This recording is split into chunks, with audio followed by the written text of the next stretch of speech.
नमस्कार दोस्तों, आपने रिसेंटली एक न्यूज़ देखी होगी जिसमें कि पश्चिम बंगाल की जो मौजूदा मुख्यमंत्री है, उन्होंने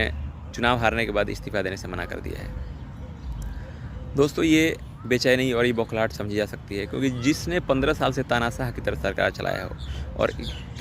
ख़ास कम्युनिटी को खुश करने के लिए एक दूसरे कम्युनिटी को पूरी तरह से क्रश कर दिया हो, पूरी तरह से परेशान और तंग करके रखा हो, तो ऑब्वियसली उसके हाथ से जब कुर्सी जाती है तो दुख दर्द तो होता है। इसके अपने संवैधानिक तरीके हैं, किसी व्यक्ति विशेष के कहने से देश नहीं चलता, ये संविधान से चलता है और संवैधानिक तरीके से चीज़ें हो जाएंगी। बट दोस्तों, आपको एक चीज़ समझनी होगी इन चुनावों को देख कर कि जब ये पॉलिटिकल पार्टियां जब भी कोई जगह ये चुनाव हारती हैं तो वहाँ पे ये लोकतंत्र खतरे में है और चुनाव आयोग निष्पक्ष नहीं है, ऐसे सब बातें शुरू कर देती हैं। इनको बदनाम करने, देश को और संस्थाओं को बदनाम करना शुरू कर देती हैं, और यही संस्थाएं जहाँ पे जीतती हैं वहाँ पे इनके लिए लोकतंत्र सही हो जाता है, वहाँ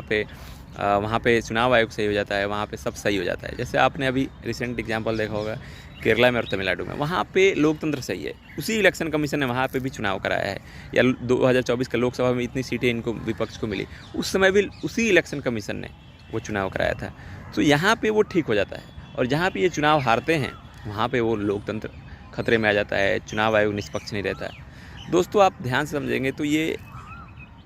किसी संस्था को बदनाम करना मतलब भारत को बदनाम करने के जैसा है, क्योंकि ये संस्थाएं ही हैं जो लोकतंत्र को स्थापित करती हैं, हर वक्त उनको सुनिश्चित करती हैं कि लोकतंत्र कायम रहे इतनी मेहनत करके। सो इलेक्शन कमीशन उसमें भी दुनिया में वर्ल्ड रिकॉग्नाइज्ड एक संस्था है जो इतने डाइवर्स कंट्री में इतनी अच्छी तरह से इलेक्शन कराता है, इतने क्लियर तरीके से इलेक्शन कराता है, उसके बावजूद उसको बदनाम करना, हर बार उसको तार तार करना। सो दोस्तों, ये किसी संस्था को बदनाम नहीं करना, ये भारत को बदनाम करने की साजिश है, और भारत को नेगेटिव लाइट में पूरी दुनिया को दिखाने की बार बार ज़रूरत है, दिखाते हैं ये लोग। सो ये चीज़ आपको समझनी होगी कि इनकी आइडियोलॉजी क्या है, इनकी समझ क्या है, और उसके हिसाब से आपको अपनी समझ ठीक करनी होगी। इनके जो लॉजिक है वो कंसिस्टेंट नहीं है, इनके लॉजिक में किसी प्रकार का ये जो तर्क देते हैं वो एक्चुअली लॉजिकली होता ही नहीं है। सो आप कैसे उस चीज़ को,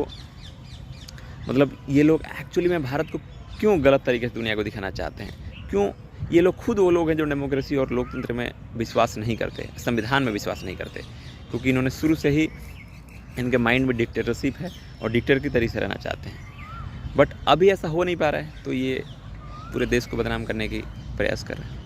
दोस्तों, आप भी सतर्क रहें, ध्यान रखें इस चीज़ का, और सोचें कि कौन किस दिशा में